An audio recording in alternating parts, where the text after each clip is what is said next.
మీరు ఎప్పుడైనా ఆలోచించారా ఎందుకు ఆన్లైన్ బెట్టింగ్ యాప్స్ లో కొంతమంది మాత్రమే గెలుస్తారు అండ్ చాలా మంది డబ్బులు పోగొట్టుకుంటారు అని? ఇండియాలో తీన్ పత్తి, రమ్మీ ఇంకా ఏవియేటర్ లాంటి గేమ్స్ లో లక్షల మంది ఆడుతున్నారు. సెలబ్రిటీస్ అడ్వర్టైజ్మెంట్స్ లో మీ నాలెడ్జ్ యూజ్ చేసి లక్షలు గెలుచుకోవచ్చు అని చెప్తారు. కానీ స్టడీస్ ప్రకారం ఆల్మోస్ట్ 90 to 95% యూజర్స్ లాస్ లోనే ఉంటారు. ఎందుకంటే ఇది లక్ ఆర్ నాలెడ్జ్ గేమ్ కాదు, ఇది ఒక మ్యాథమెటికల్లీ డిజైన్ చేసిన గేమ్. ప్రతి బెట్ మీద హౌస్ ఎడ్జ్ ఉంటుంది, అంటే లాంగ్ టైమ్ లో యాప్స్ కి ప్రాఫిట్ అండ్ యూజర్స్ కి లాస్ లాంటిది. ఇంకో ఫ్యాక్ట్ ఏంటంటే ఈ గేమ్స్ లో ర్యాండమ్ పాసిబిలిటీస్ ఉంటాయని చెప్తారు, కానీ ఆ పాసిబిలిటీస్ కూడా ప్లాట్ఫామ్ కంట్రోల్ లోనే ఉంటుంది.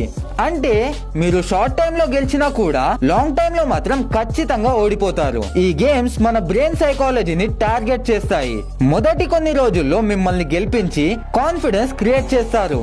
తర్వాత మీరు ఎక్కువ అమౌంట్ ఇన్వెస్ట్ చేయడం స్టార్ట్ చేశాక వాళ్ళు మీకు ఇచ్చిన ప్రాఫిట్ కంటే ఎక్కువ అమౌంట్ రీకవర్ చేసుకుంటారు. డోపమైన్ ఎఫెక్ట్ వల్ల మీరు గెలిచినప్పుడు ఎక్సైటెడ్ గా ఫీల్ అవుతారు అండ్ లాస్ అయితే నెక్స్ట్ గేమ్ లో కవర్ చేద్దామని అనుకుంటారు. దాన్నే లాస్ చేసింగ్ అంటారు. కొన్ని స్టడీస్ ప్రకారం gambling addiction and drug addiction రెండు కూడా సేమ్ బ్రెయిన్ ప్యాటర్న్ ఫాలో అవుతాయని చెప్తున్నాయి.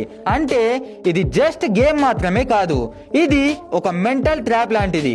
ఇంకా చాలా మందికి తెలియని పాయింట్ ఏంటంటే ఈ యాప్స్ యొక్క టర్మ్స్ అండ్ కండిషన్స్ లో కంపెనీస్ కి ఫైనల్ డెసిషన్ రైట్స్ ఉంటాయని క్లియర్ గా మెన్షన్ చేసి ఉంటుంది. అంటే డిస్ప్యూట్స్ వచ్చినా కూడా మీరు ప్రూవ్ చేయడం ఆల్మోస్ట్ ఇంపాసిబుల్. సో ఫైనల్ గా నేను పబ్లిక్ కి చెప్పేది ఒక్కటే, మీరు ఎంత స్మార్ట్ అయినా ఎంత నాలెడ్జ్ ఉన్నా సిస్టమ్ మీద గెలవడం ఆల్మోస్ట్ ఇంపాసిబుల్. ఎందుకంటే కోట్లు ఖర్చు పెట్టి గేమ్ ని క్రియేట్ చేసిన వాడు ఎప్పుడు ఓడిపోడు.